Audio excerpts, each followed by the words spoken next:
Hey guys, what's going on? Matthew or MP Brick Studios here, back with another LEGO review here on the channel. And today we're going to be taking a look at set number 10327, Dune Atreides Royal Ornithopter. This set comes with 1,369 pieces, 8 beautiful minifigures, and retails for $164.99 in the US. But with that, we can get on to the review. So here's the main build of the Ornithopter, and I just first wanted to show you how large this thing really is. It's pretty large. I mean, my hands are, they're more of a kid size, like they're like teenage size, but here's a minifigure. It is really large. I will grab some sets from my collection that maybe you know the scale of or you have or something, and I'll compare them alongside this. Alright, I have a few things that I'm going to compare size with, and the first is going to be the Zane Evo mech from Ninjago. This isn't a huge mech, you can see the minifigure there, and so this thing is extremely long. Like, I can't get the whole thing there. I can't get the whole thing. But yeah, it's very large compared to this mech, and then even, I think this is probably going to be the most relatable. If you've seen this set in stores, the Obi-Wan Starfighter set, this box, you'll know how big it is. So it's pretty large. I mean, it's a pretty large set, but enough with the size comparison. I'm just now gonna dive into the details. So starting up front, we have landing gear, one on either side. You can kind of see the other one there. And it's kind of hard to pick it up to show you this because it's really, like, it really relies on these two. And they twist. So when you build them flat like this. And when you place it down, they will kind of get in place. So that's nice. If you nudge them out of place, they'll put themselves back. You know, unless you put it like this, I don't think it's going to come back from that without your help. And it's got, like, these nice bar pieces to look like supports. Then coming around front, very difficult to show, but around front there you can see some lights there, and there's the other landing gear. Going further back, I love the sloping detailing on this set. It's nice that you just get the shaping of the cockpit is very nice, especially with just all these slopes around, and they're definitely, they worked hard on this, and it shows. But you can actually take this and lift it up. That is how you access the cockpit, and you can do it with both sides. You've got some control, like some sticks here to move, and then you've got like a little panel there. That's kind of just the basic Star Wars panel. Control panel there, so it's nothing special. And then here you're actually able to remove this seating unit so that you can place 2 minifigures in it. Not too many, but it's still very good. Love that. It's kind of difficult to get back in. There we go. And then close this up, and oh, this one didn't close, sorry. And it definitely goes flush. Like, these are pretty flush together. I love, this is printed, this 2x3 tile with the Atreides symbol on it. And then going back, you can see you have just a bunch of Technic. Now, this can get a little tedious to build. It's definitely not the easiest build. I'm a pretty seasoned builder, and it wasn't the easiest thing for me to build. Looking to the top, you've got more slopes and tiles and stuff. And then here is where the build culminates into the little lever. And you can lift it just a tad bit. And then when you press it in, it will splay the wings. Oh gosh. Alright, you're gonna see way more than the desk. Okay. Here we go. There.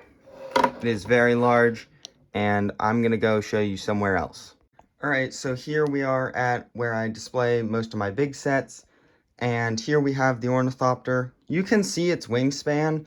It is larger than the markets there, if that's a good comparison. And then you just take this kind of grilled area here, and you push it down, and it will flap these. The more you do it, the more force it will have and the more it will go faster. It's kind of difficult to do. Trying to get a better grip. But you can actually hold this thing really, really far back, which is very, very interesting. I didn't put the landing gear up. I'll show you that next. But yeah, this thing is a lot of fun to play around with, and just the things you can do with it is a lot of fun. So let's get back to the review station. So the way you turn up the landing gear and the back platform all at the same time is up here. You have this little rocket piece, and you turn this. Turning it left will pull it in. It is kind of difficult to get on camera.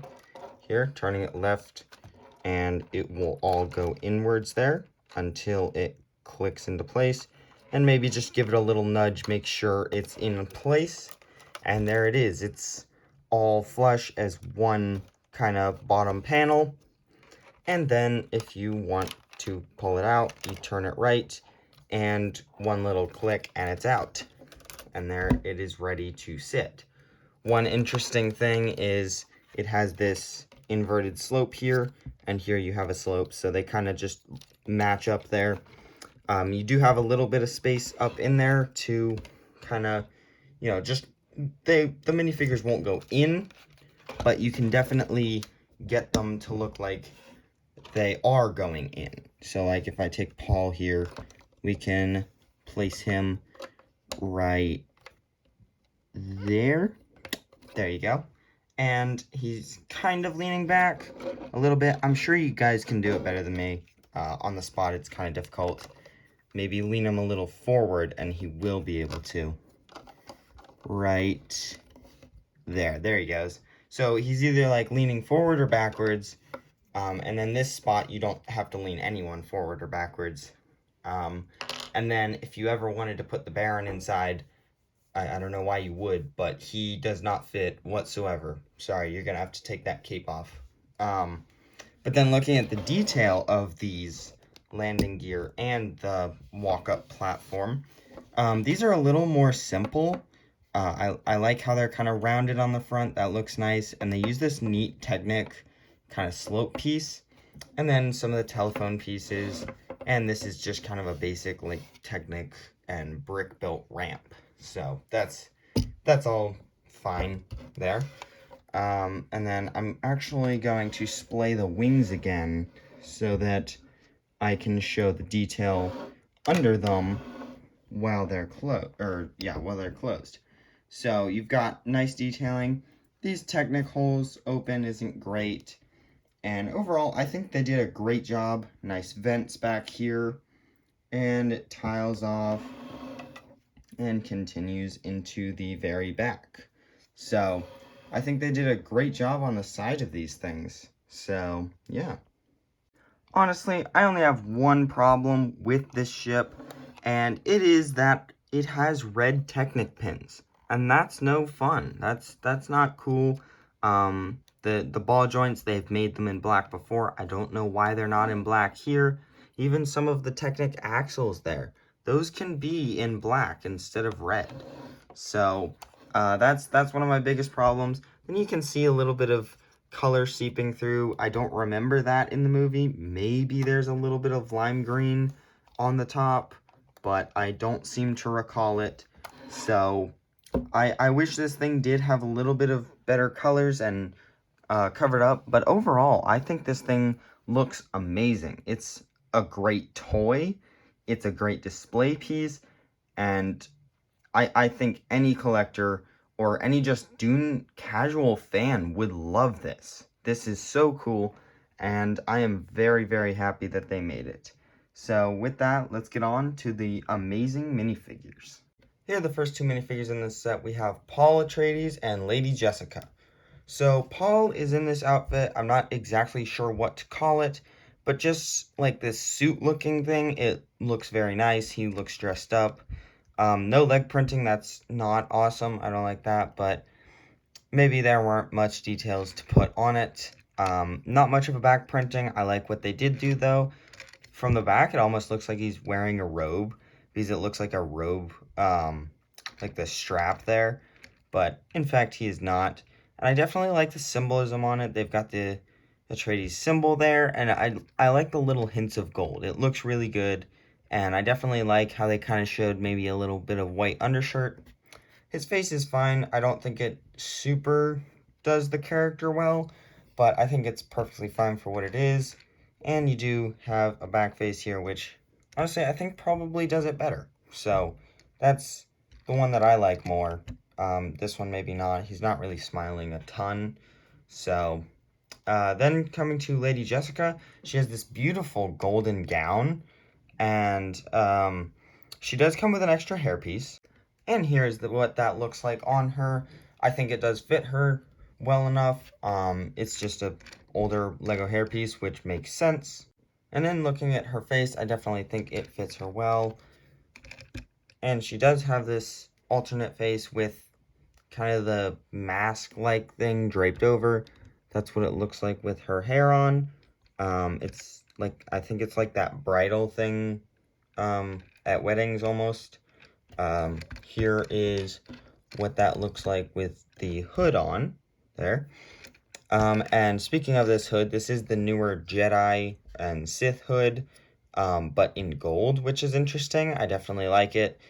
Could be used for Ninjago things. I'm mainly a Ninjago YouTuber, so I think about that a lot. But then looking closer at her torso, I always love when they print gold on top of a gold minifigure. Like, just look at that detail. It looks awesome how it shines.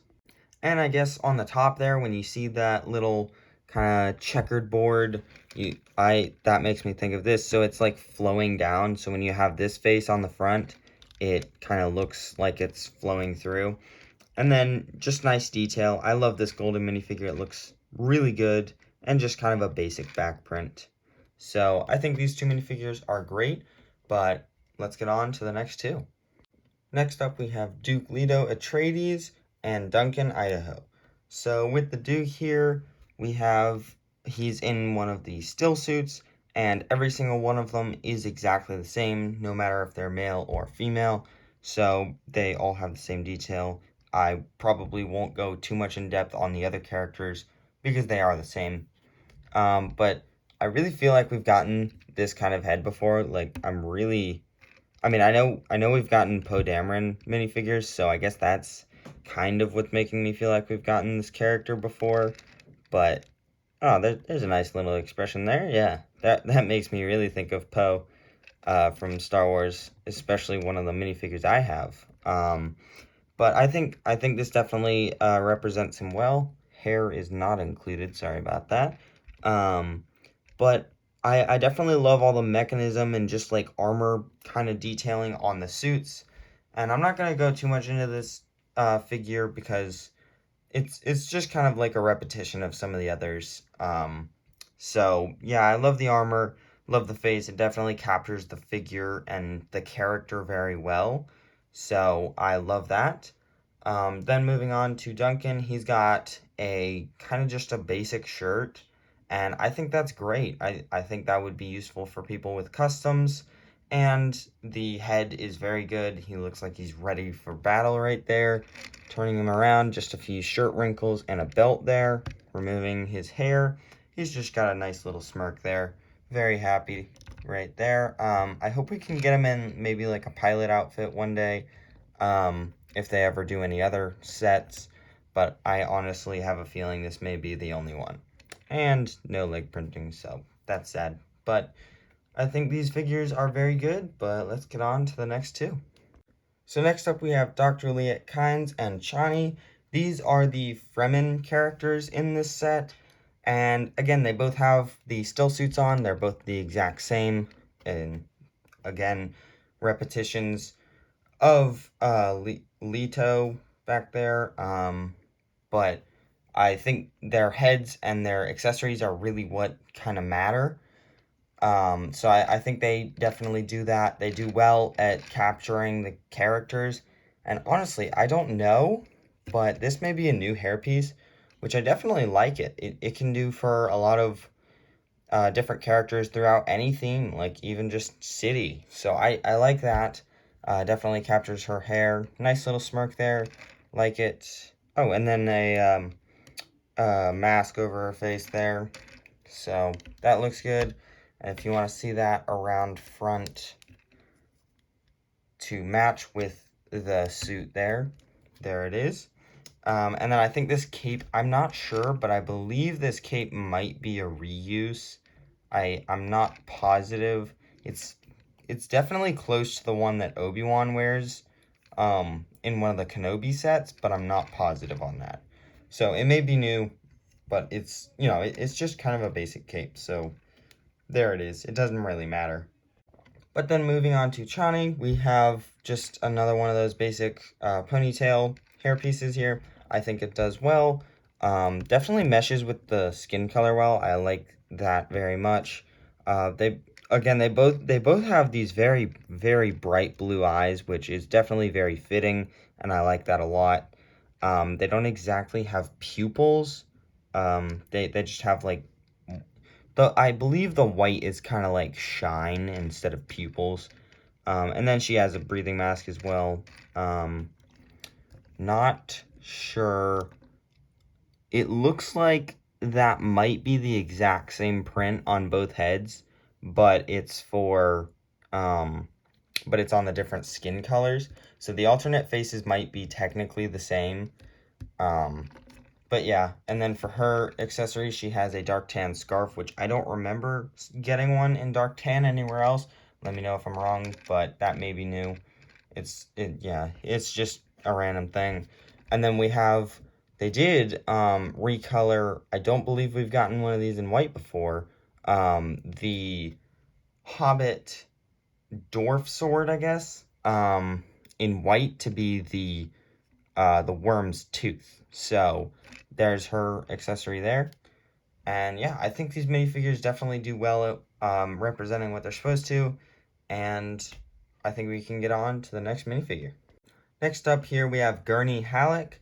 And he's in this very, very nice battle armor. I love how it looks. It definitely bulks him out a lot. Light gray. It's the same armor that Wrecker wears in for the Bad Batch minifigure. He's got this nice slicked back hair, got that same exact facial hair bit there, and I definitely love the raised eyebrow. That fits, and that nice little smirk there. Yeah, so I think this fits the character well, and removing this, we'll look at his torso below this. We'll look at this first. I definitely love the detail on that. It looks like he's fully armored up and ready for battle. And then below it, honestly, I feel like this makes him look fat without this on. So I would never, ever display him with just this. But I mean, who's going to take this off just to have the torso print? But yeah, he's got pretty much a fully metallic torso print, which is nice. Just a lot of detail on it, armor detailing, and I think it looks, you know, really high tech, and it looks awesome. And then around back, he's just, yeah, almost looks like he has thrusters, but it's just more armor plating. And yeah, I think this minifigure looks great. But we have one more minifigure to get to, which won't be on this stand. So next up, we have what I believe to be the longest Lego cape ever. I don't know where else they would have a longer one. But this is Baron Vladimir Harkonnen. And starting with just the base here, I'll remove him for a second here to show you. It is just a dish with a super long, you know, clear post there. Not exactly sure what to call that, but it's, you know, just a super long clear post. And then it's got the minifigure neck bracket on it to make him be able to stand on it.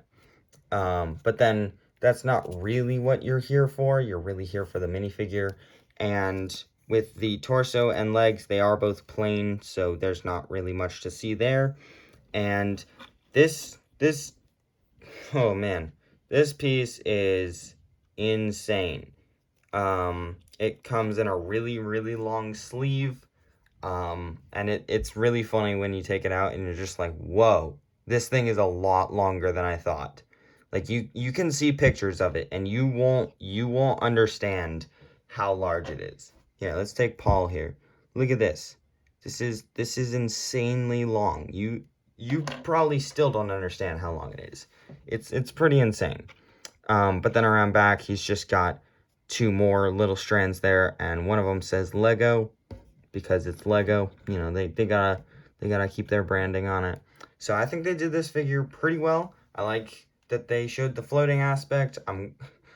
Personally, I'm really glad I don't have to stand this guy on the ground because, one, I'm pretty sure that's not accurate at all in any of the scenes, and two, because this thing would just be, like, I would probably build a stand for him to stand on if they didn't give him one. So I think this is a great minifigure, but let's get on to my overall thoughts. So what are my overall thoughts on this set?